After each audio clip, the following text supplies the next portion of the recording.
Kun ɗau shekaru da dama kuna son ku fara amfani da FL Studio, amma ba ku san hanyoyin da za ku bi domin ku fara ba. Ku kwantar da hankalinku, dama ta biyo ku har gida. Jama'a ina muku maraba da zuwa a cikin wannan channel ɗina mai suna ST Beat. Kamar yadda kuka sani, a introduction ɗinmu na farko, na gaya muku da cewa wannan channel ɗin it's all about FL Studios. Zan nuna muku yadda za ku yi amfani da FL. Zan fara daga installation ɗinsa har zuwa cikin FL ɗin. But however, ni na riga na downloading ɗin shi.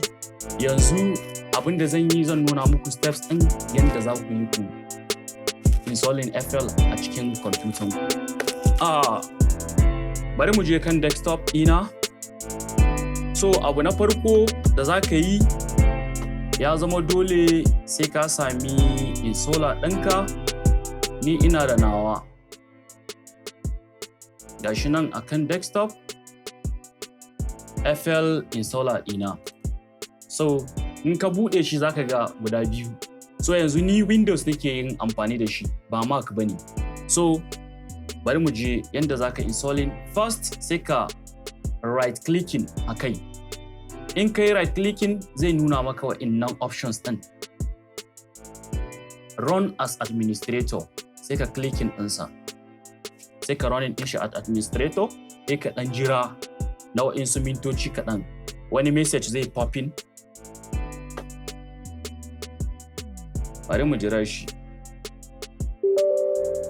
Alright, kun ga yanzu ya pop in, ya nuna welcome to FL Studio 20.7.2. So in ka karanta wannan information ɗin sai ya ce maka click next to continue. So next.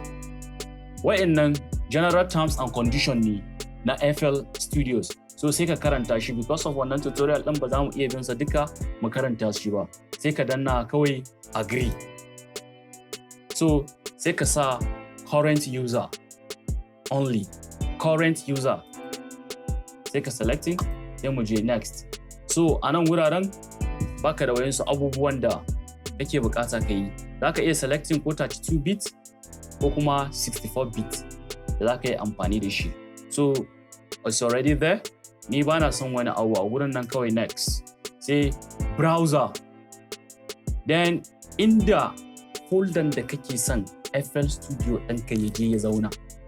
Idan in kana da drive ɗinka guda biyu, ka raba system ɗinka kashi biyu, akwai drive C sannan akwai D, that means ka partitioning ɗinsa. So now sai ka zaɓa a cikin wa'innan wuri biyu ina ne kake son FL Studio ya je installing kansa. So a nawa a drive C nake son sa, sai in danna next. So sai mu ɗan jira shi. This is it. So ya pop in ready to install. Sai ka danna install. Say next.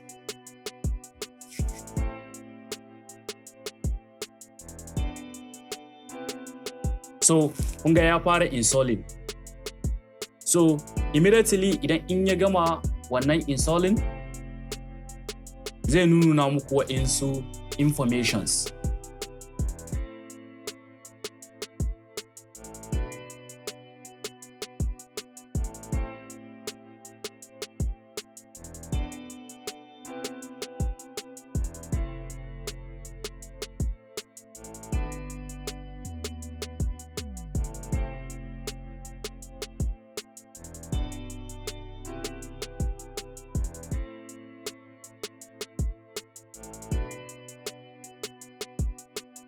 FL Studio yanzu ya installing akan kwamfutanka. Bari in ce maka congratulations ko kuma in ce maka maraba da zuwa cikin FL Studios. Na san in ka bude FL ɗin yanzu kamun episode ɗin nan ya zo zai ɗan firgita ka, amma karka damu. Karka manta, idan in baka riga ka subscribing ba, ka yi subscribing, sannan kuma ka danna wannan ƙararrawan domin ka dinga samun sakonanmu duk lokacin da idan muka saki wata sabuwar video. Kar ku manta, kuna tare da ST Beat.